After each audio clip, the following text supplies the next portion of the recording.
as our people make it back safely to the present time, things hit the ground running when mysterious lights show up and actually kick the team into action. All things out of the ordinary. What's worse is a new villain surfaces. Will this spell the end to our agents? Not only that, but another twist out of nowhere surprises our people.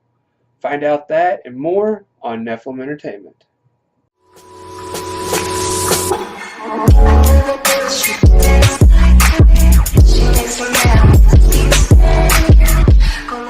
Welcome back, agents. You've entered the top secret lair of your host, Metatron S.H.I.E.L.D.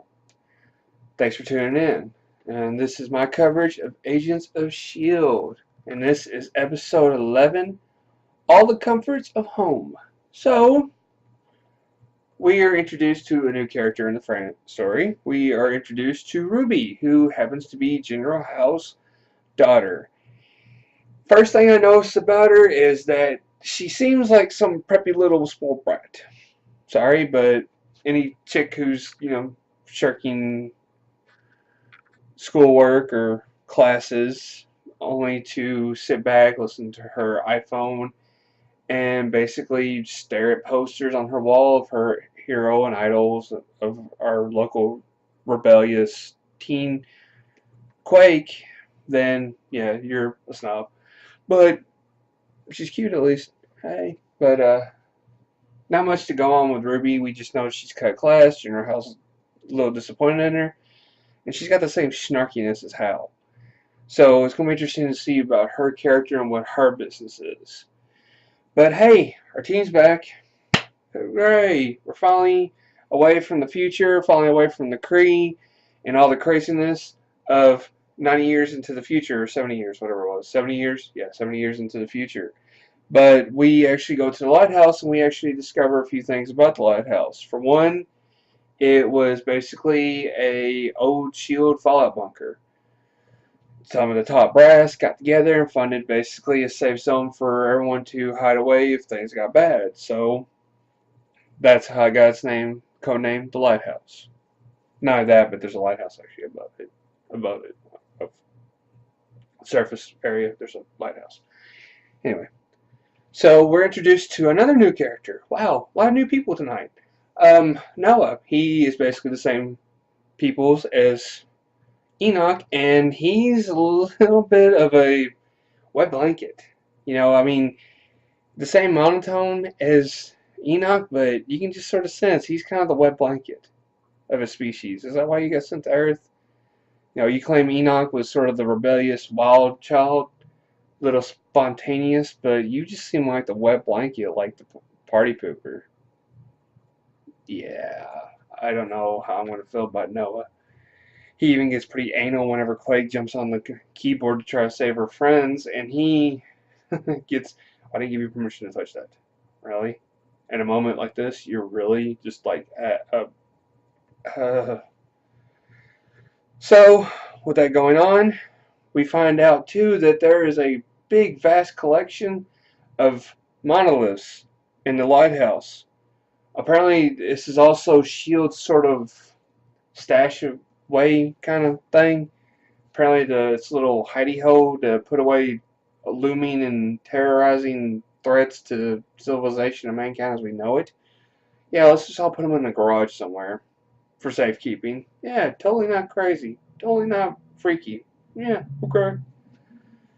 So, when we think the crew's actually got a chance to take a breather and relax, lights in the sky start showing up. Wait, lights in the sky? Didn't one of our sociopaths in the future predict this? Oh no!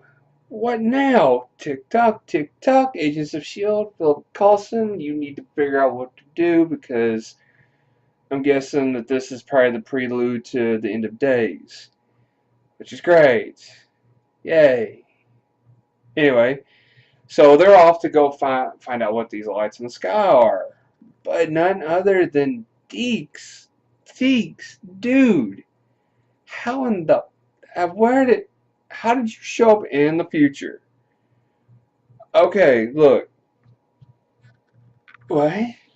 So he apparently shows up, and he apparently goes on a nice little venture of himself, and he actually has himself a good old time. He goes to a bar, has him some brewskis, and has him a nice cheeseburger and fries, and cheeseburger and onion rings, and yeah, he just pigs out and drinks himself silly, only to get himself arrested.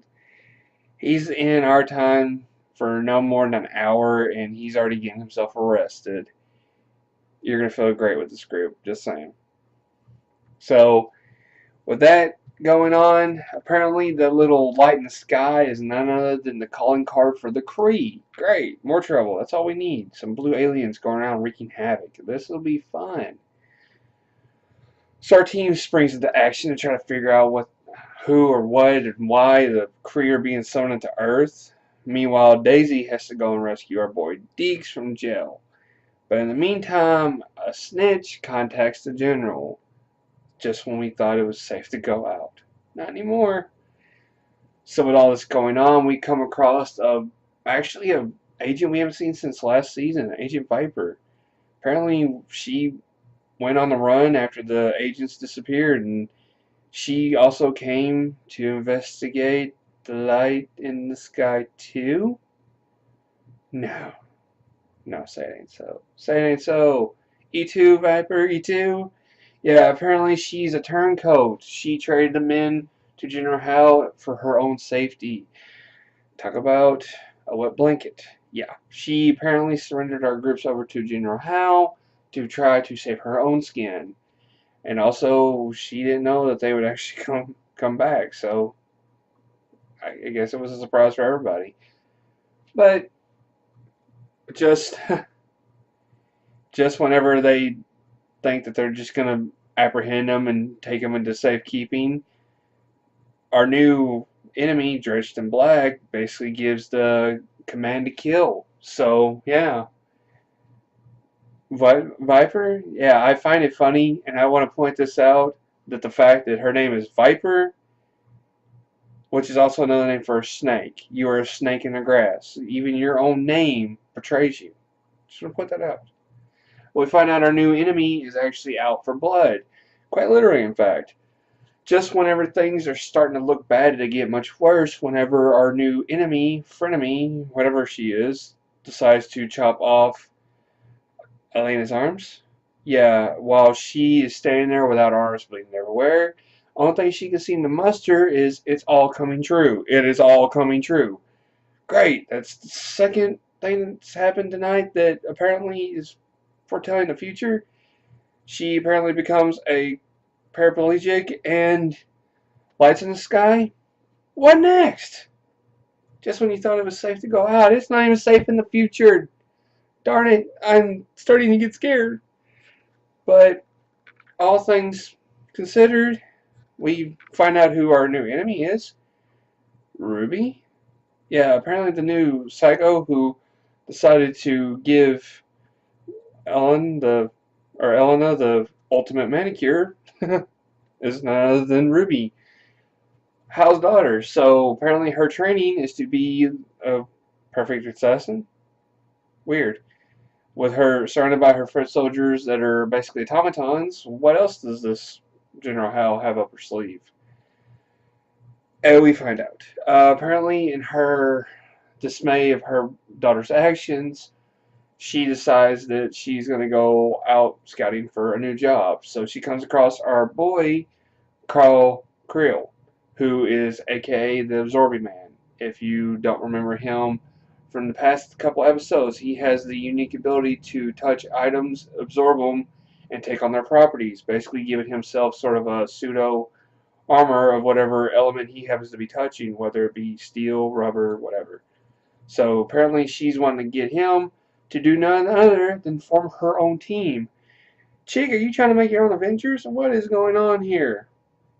Yeah, that's not fair. Not fair at all. Up next for the Agents of S.H.I.E.L.D. Episode 100. Oh my god, has it been 100 episodes already? It just seems like yesterday. I was watching all first 4 seasons, and now it's like we're already up to the 100th episode. Have I really spent that much time watching Agents of S.H.I.E.L.D.? Oy, yeah, it's been a while, but apparently we're going to start seeing some things come out of the woodworks between different characters.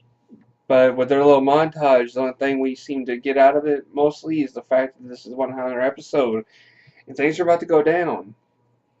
But that is going to do a wrap for me, guys. Let me know what you think down below about the episode and this video. Be sure to give me a big thumbs up and post a nice little comment, being all friendly. But be sure to subscribe to my page and stay tuned to the end of the video for more content. But last thing I want to clear up before we wrap up is, what do you think about Ruby? Do you think she's an awesome chick? Do you think she is a total certified bitch for cutting off Yo-Yo's arms? Let me know up here. But I am Metatron your L. You're watching Nephilim Entertainment. To all you daydreamers and creators out there, keep your heads in the clouds. Peace.